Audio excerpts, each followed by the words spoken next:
Hi there, my name is Tim Moen. I am the leader of the Libertarian Party of Canada.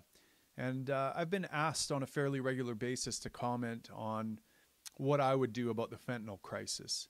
And what a lot of people don't know is that I'm actually a firefighter paramedic. And so in many ways, I'm on the front lines dealing with the fentanyl crisis here in Canada. I mean, over the past 2 years, I've treated countless overdoses from fentanyl. And so in this video, I thought I would address how we can deal with the fentanyl crisis and how we can deal with it both from a first aid perspective, what you can do if you witness something happen right in front of you, but what we could also do from a systemic perspective. Because frankly, a lot of the solutions I'm seeing proposed are likely to make the problem a lot worse. Now, fentanyl isn't really a new drug to me. I've been using it to treat patients for over 2 decades as a paramedic. Fentanyl is an opiate, so it's in the same class of drug as morphine, heroin, codeine, OxyContin, Percocet. And fentanyl is a great medicine to use for certain circumstances. It's very powerful, it's very fast acting, and it also has a relatively short half-life, which means its effects wear off more quickly than many other opiates. So this makes it particularly useful when dealing with severe trauma, for example. If I have a patient who has multiple fractures and I have to move them onto the stretcher or package them up onto a spine board, bounce them down the road in the ambulance, fentanyl works very well to quickly take away the pain and allow us to make that move. And, I can bring patients to the edge of consciousness with it and alleviate their suffering. In some cases, I can even use it in conjunction with a benzodiazepine like midazolam or Valium to completely sedate a patient and make them, semi-conscious for a few minutes while I perform a life-saving procedure that might be very painful or secure an invasive airway. And the properties that make fentanyl a very useful drug for me as a paramedic make it a very dangerous drug for recreational users and addicts. Opiates have the effect of depressing your central nervous system and decreasing your respiratory rate. They also cause vasodilation, which is when your blood vessels open up and drop your blood pressure.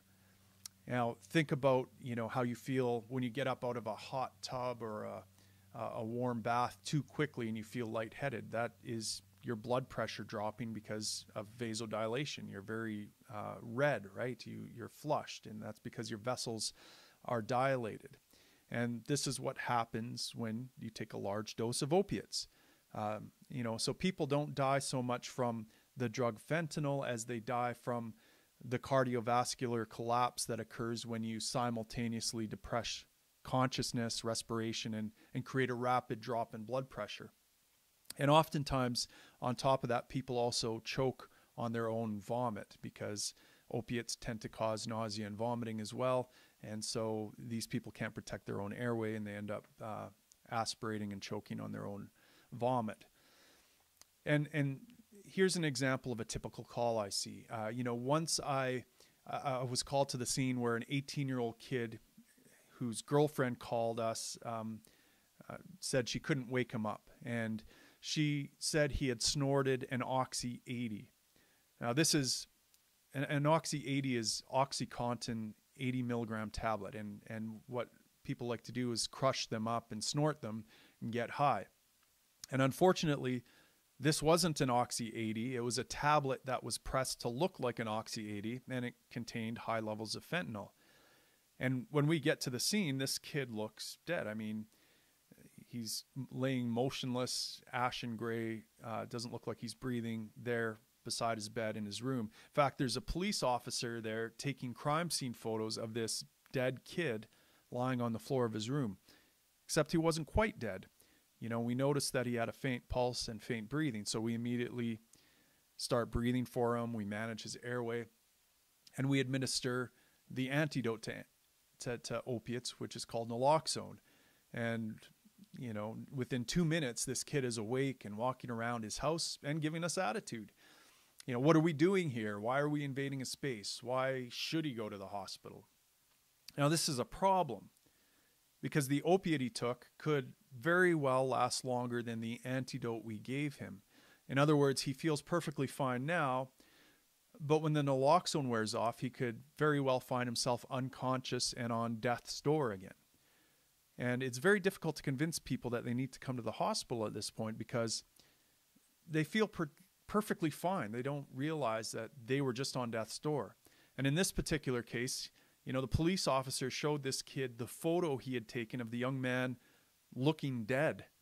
And the kid couldn't believe his eyes. I mean, he thought that the cop doctored this photo somehow at first. And he finally, reality set in that he had almost died. And that was actually him lying there on the floor. He broke down and he started crying. And of course, he agreed to come to the hospital after that.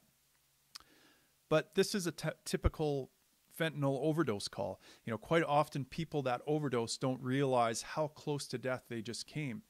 Quite often they're angry at you for ruining their high. Quite often they don't think that they are in any danger at all. Quite often they've been defrauded by their drug dealer who tells them they're getting a relatively safe pharmaceutical grade opiate like Percocet or OxyContin, when in fact they're actually getting fentanyl. Now, where most opiates are measured in milligrams, fentanyl is measured in micrograms. And if you remember from high school math class, 1 microgram is 1,000th of a milligram. So if a tablet that contained 80 milligrams of OxyContin now contains 80 milligrams of fentanyl, you would have a tablet that is about 1,000 times as powerful as the Oxy 80. And, you know, drug dealers, they don't want to kill their customers. So what they do is they take the tablets, they don't make the tablets pure fentanyl. What they do is they try to cut it down to an equivalent amount, which in this case, they'd have to put 1,000 times less fentanyl in the same size tablet to have the same effect as the Oxy 80. So what they do is they mix, you know, a benign adulterant in there, like maybe talcum powder or something that is relatively neutral.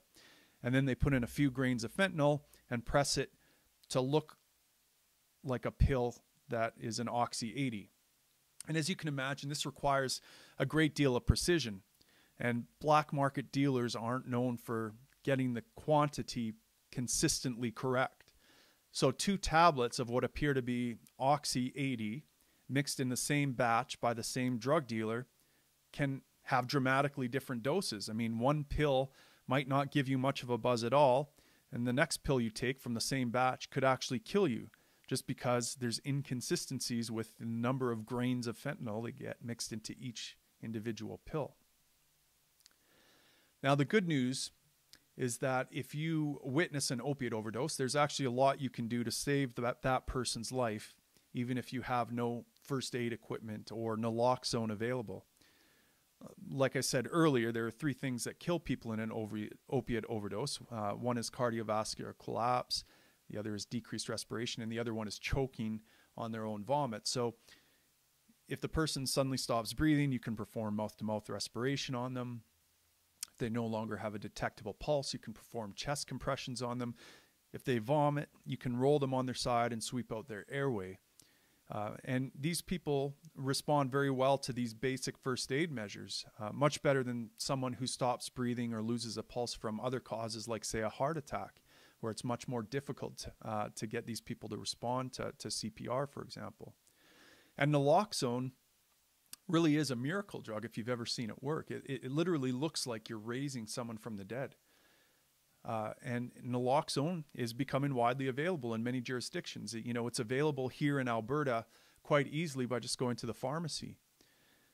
And one of the problems I'm starting to see emerge now is that people are becoming, you know, somewhat emboldened by the fact that they have the antidote right there. It gives them a false sense of security. And I've been to numerous overdoses now where an unconscious person has a naloxone kit near them. And so the problem with fentanyl is that, you know, before you notice that you're getting high, you're unconscious and not breathing. And so they never have time to use these kits. And so I'm personally a little skeptical that having widely available naloxone is gonna solve the problem of fentanyl overdoses. But it certainly helps to have a sober, trained person with a naloxone kit nearby if you're going to be taking opiates.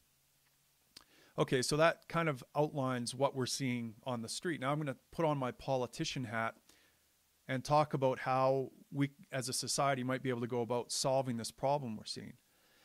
And I think it's important to understand the problem, first of all. Over the last couple of decades, opiates have been widely prescribed for chronic pain. And so pharmaceutical grade opiates sold on the white market have been widely available for addicts and recreational users alike.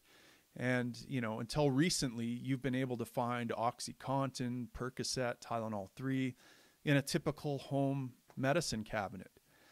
And, if you run out, you just go to your doctor and complain about the pain you're in, and typically they give you a prescription.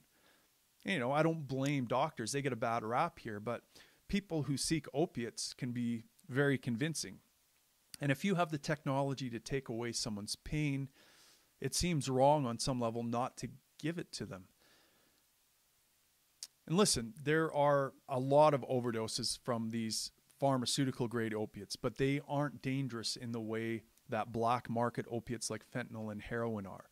Drugs like OxyContin, Percocet, and T3s, they can all scratch that itch that opiate users have without causing an accidental overdose. They are sold in pill bottles with limited qualities, and the tablets are formulated in doses that are well within therapeutic ranges. And so these vendors are taking care to make sure their drugs are dispensed in a safe format. Black market dealers don't have the same incentive to make their products safe. It's not like they're going to get sued or held liable. It's not like their livelihood and reputation depends on providing customers a safe product. It's not like customers can resolve disputes they have with drug dealers and go to the police and go to the authorities and demand they shut down their operation. I mean, that just doesn't happen. So if you're in the market for an opiate, how are you going to get it? Well, currently your options are you can try to get it from your doctor, or you can go get it from a local dealer. And for years, it was relatively easy to get opiates from your doctor, but lately, regulatory agencies are cracking down on physicians prescribing opiates. And at the same time, it's becoming more difficult to get relatively safe opiates from your doctor. It's becoming increasingly easy to get dangerous opiates from black market dealers. Potent opiates like fentanyl and carfentanil are becoming easier and easier to manufacture. And because they're so potent in such small quantities, it's very easy to smuggle them into a country. You can literally mail them or put them in a tiny little packet or smuggle them in another good. You can't stop these things from coming in. I mean, if you can't stop drugs from coming into a prison, how are you going to stop them from coming into a country? So clearly, any policy that makes getting white market opiates harder to get is going to drive people to the black market to get them. And this is where the social conservative might say, well, we need to crack down and make punishment and sentencing harsher to discourage drug dealing and using. But there are a number of problems with this. And the first problem is that it actually increases the level of violence and criminality that we see. Cracking down means that many dealers, low-level dealers, get locked up. They get run out of business. But the demand is still there. And so people rise up to meet that demand. And the people that rise up are the ones that are the most ruthless and violent. They're willing to take risks and use violence to solve disputes. And you know, they're attracted to this market because prohibition raises the price of these drugs, and that's very attractive, you know, for someone to want to become a dealer because they can make a big profit if they're willing to use violence, if they're willing to be a hardcore criminal, and so that's why we see more violence and criminality when we get tough on these things. And of course, the other problem with prosecuting a drug war and getting tough on you know, drug use is that it costs a lot of taxpayer money. So it doesn't work and it costs a lot of money. And if we want to be serious about getting rid of the criminality, addiction, and overdosing that occurs because of the black market, we have to make the white market far more accessible for users. I mean, the white market has to be at least as easy as the black market to access, or people will simply go to the black market and criminals will flourish. And, in Canada here, I know we're talking about legalizing cannabis right now. And the arguments all kind of center around how benign cannabis is. It doesn't cause harm. And it certainly causes far less harm than alcohol. So why on earth is it prohibited? Now, obviously, I'm in favor of cannabis legalization. However, I'm not a huge fan of this argument because it concedes an assumption that prohibition is justified if drugs are dangerous. We need to be getting it through people's thick heads that government prohibitions make the problems worse. Repeat after me. Government prohibitions make the drug problem worse. It's precisely because a drug is dangerous that it ought to be legalized as a priority. Seattle's ex-police chief, Norm Stamper, once said that hard drugs ought to be legalized first if we're triaging which prohibitions to repeal.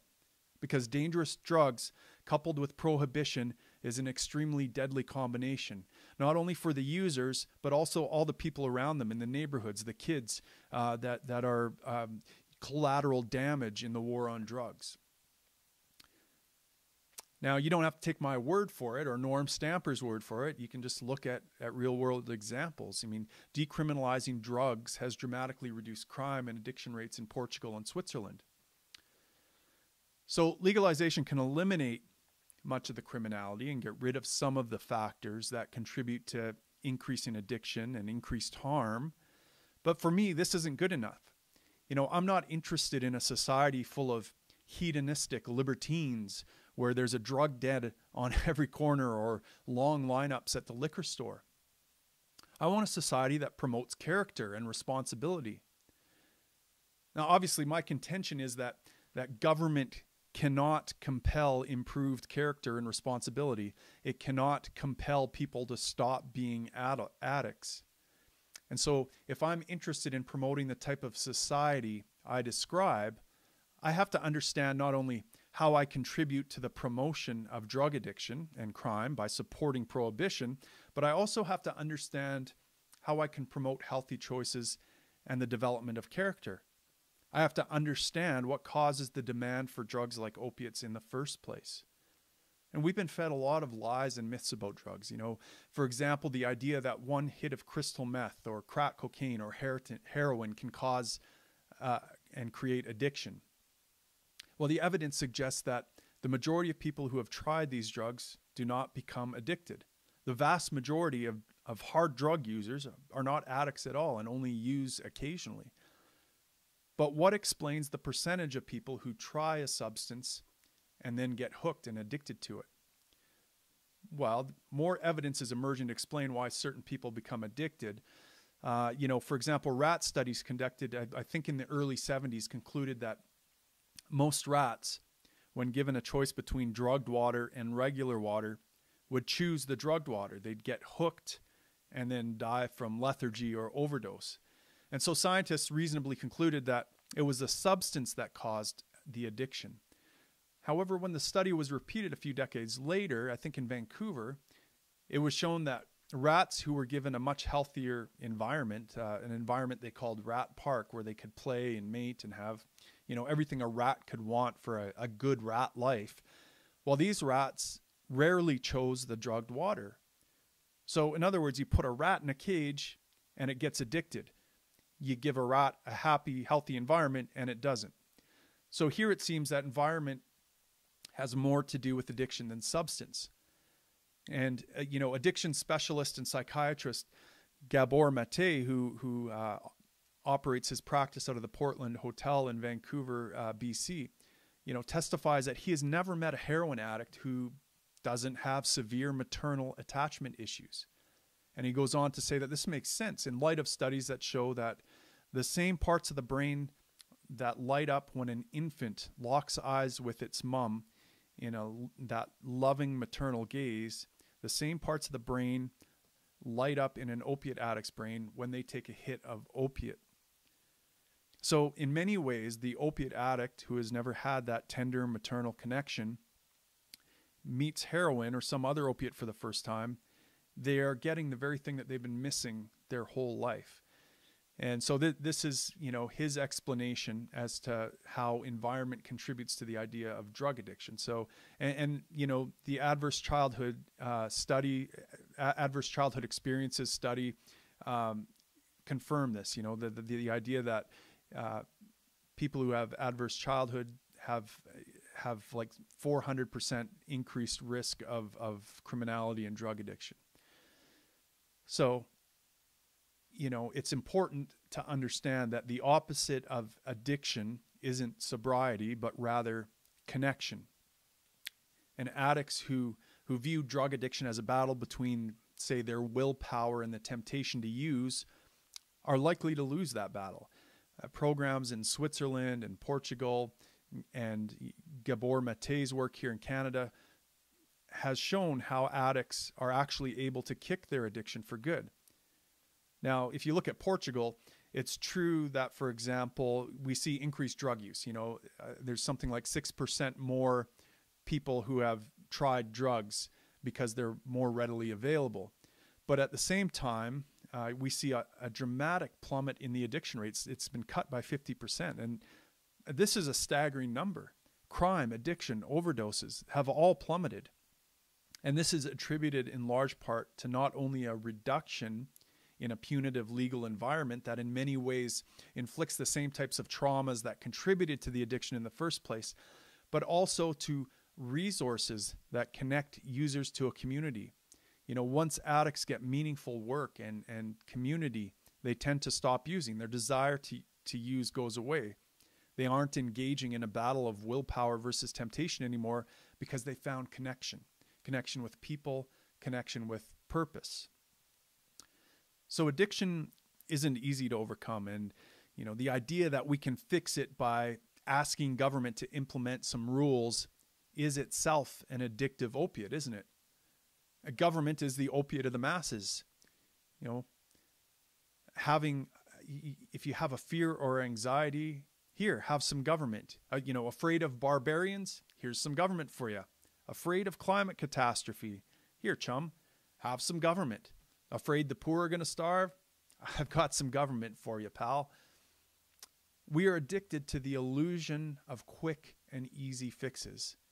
Have a headache? Here's a pill. Feeling blue? Here, have this pill. Don't read the warning label. So we have this weird hypocritical double standard when it comes to drugs. We're constantly fed this narrative that drugs are addictive and that the people who sell them are bad guys. Yet we have no problem with liquor store owners or pharmacists selling these same things. We demonize crystal meth on the one hand and prescribe it an almost identical substance called Adderall to our kids on the other hand. So which is it? Is it a medication that helps kids focus, or is it the most addictive drug on the planet that will turn you from this into this? Well, notice that in both cases, drugs are used to help us avoid taking on responsibility. In the addict, it helps them avoid the work they need to do to find the connection they need. In teachers and parents, Adderall helps us avoid having to look in the mirror and see the ways that we failed our children. Adderall prevents us from having to consider pulling our kids out of school and structuring an environment where they might flourish. It's easier just to drug them into conformity. My great-grandfather had a farm in Stalinist Russia, and he wrote in his memoirs about what he saw as communism starting to take more and more from his society. And he saw people losing hope, being driven into poverty and dependence on the state. And, to his Christian sensibilities, the idea of communism seemed reasonable at first. From those according to their abilities, to those according to their need. His faith encouraged charity. But he saw how compulsion and state power corrupted this very noble virtue. People weren't giving as an expression of their faith anymore, or of their personal commitment to improving their character and being a good community member. They were being taken from. And he saw lineups for liquor become longer and longer.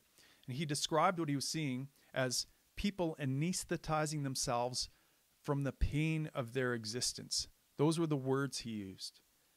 Nearly 100 years ago, my great-grandfather noticed that the environment people are subject to can lead them to substance abuse problems.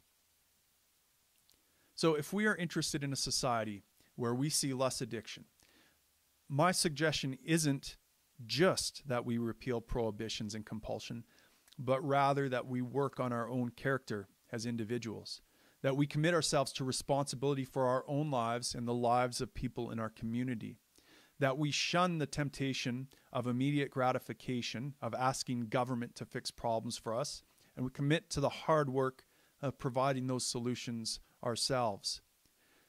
Banning pill presses, government handing out naloxone kits, tightening border security, increasing punishment, getting tough on crime. These are all measures that allow us to avoid taking personal responsibility, just like drugs allow us to avoid taking personal responsibility. The problem we are facing has very little to do with a ready supply of an addictive substance and everything to do with the demand for these substances. And I personally look forward to the day where I don't have to do CPR on another victim of our addiction to the shunning of personal responsibility.